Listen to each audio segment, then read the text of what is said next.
بسم الله الرحمن الرحيم.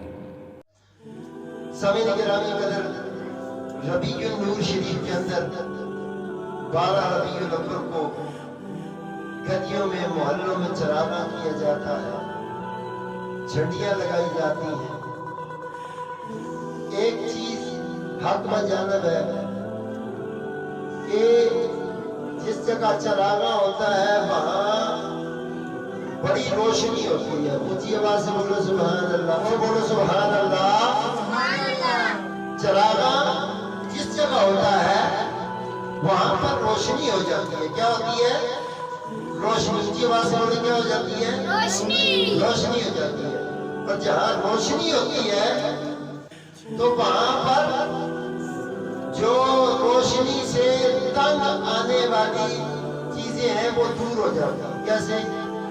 آپ دیکھیں، چور کوشش کرتا ہے بتیاں بجھا دے کہ وہ چوری کرے گا، وہ روشنی سے تنگ ہوتا ہے۔ اسی طرح روشنی سے تنگ ہونے والے وہ ہوتے ہیں کہ جو کسی پہ چھپ کے وار کرتے ہیں۔ وہ کہتے ہیں لائٹیں بجھا دو، بجھا کے وار کرو۔ اور اللہ کے محبوب نے فرمایا کہ میں وہ نور ہوں جو روشنی بن کے آیا ہوں، محمد کے میلاد کا انکار کرنے والا، روشنی مصطفیٰ کا انکار کرنے والا۔ تو اس لیے ایسے کو نہ فتووں کی ضرورت ہے، نہ احادیث کے کوٹ کرنے کی ضرورت ہے، نہ قرآن کی آیات کی، کیونکہ جب قرآن نے کہا لقد جاءکم من اللہ نور و کتاب مبین، ایک کتاب آئی، دوسرا محمد کا نور آیا۔ بولو سبحان اللہ۔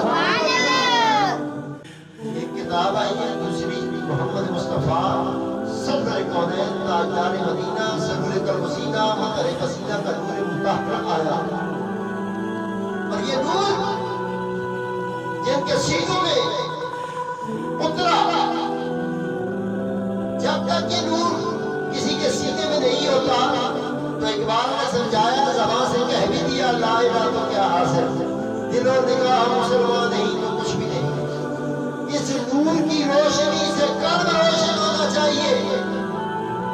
قلب کی روشنی یعنی کہ دل کے اندر جھنڈیاں اور لائٹنگ کرو، اور وہ روشنی دل میں ایسے ہوتی ہے کہ ربیع الاول میں زیادہ سے زیادہ مصطفیٰ کریم کو 5 وقت کی نماز کے ساتھ درود پڑھ کے یاد کیا کرو۔ بولو سبحان اللہ۔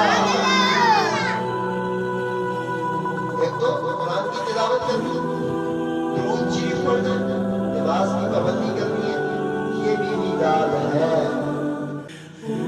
دوسری بات، موقع کی مناسبت سے ربیع النور شریف میں، ربیع الاول میں بڑے بڑے لوگ، کوئی کیا دعویٰ کرتا ہے جی یہ جی ربیع الاول شریف منانا جو ہے وہ ضروری چیز نہیں ہے کہ آپ حضور کا میلاد منائیں۔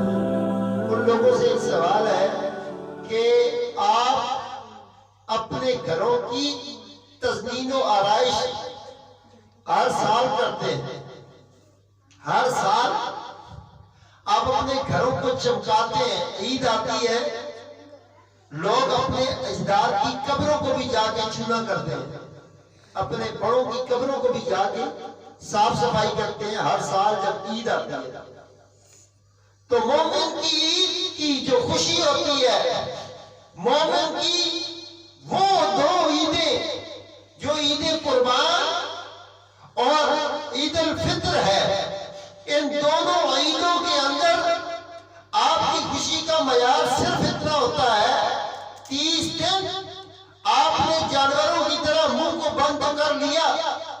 رمضان شریف کے اندر ہر چیز اپنی قیمت سے ہٹا کر دگنی تگنی قیمتوں میں تم نے سیل کی۔ اس رمضان میں نہ تم نے غریب کا احساس کیا، نہ یہ کیا کل تم نے قبر میں مصطفیٰ کو چہرہ دکھانا ہے، اس چیز کا احساس کیا۔ یہ تو عید الفطر تم نے گزاری۔ عید قربان میں تم نے قربانی کے نام پر، اجتماعی قربانی کے نام پر لوگوں کو لوٹا، اور پھر کہتے ہو کہ وہ 2 عیدیں، ان 2 عیدوں کا مقام اس عید کے مقابلے میں کچھ بھی نہیں ہے، اس لیے کہ اس میں تم غافل رہتے ہو، غفلت میں رہتے ہو، تصویریں بناتے ہو، اپنی قربانی کی تصویریں فیس بک پر اور ٹویٹر پر اور کیا نام ہے واٹس ایپ پر چڑھا کر سمجھتے ہو کہ ہم نے خدا کو راضی کر لیا. پھر تم نے اپنے گوشت کی وہ جو تقسیم ہے وہ بھی اپنے معیار کے مطابق اپنے چاہنے والوں کو دی، غیر جن کے گھر سے گوشت آتے ہیں ان کو واپس کرتے ہو. یعنی کہ آپ کی وہ دونوں عیدیں آپ نے اپنے اعمال کی وجہ سے ان کے اندر سے وہ روشنی، وہ معیار، وہ جو تقدس ہے، جو اس عید کی لذت ہے وہ تم نے گوا دی.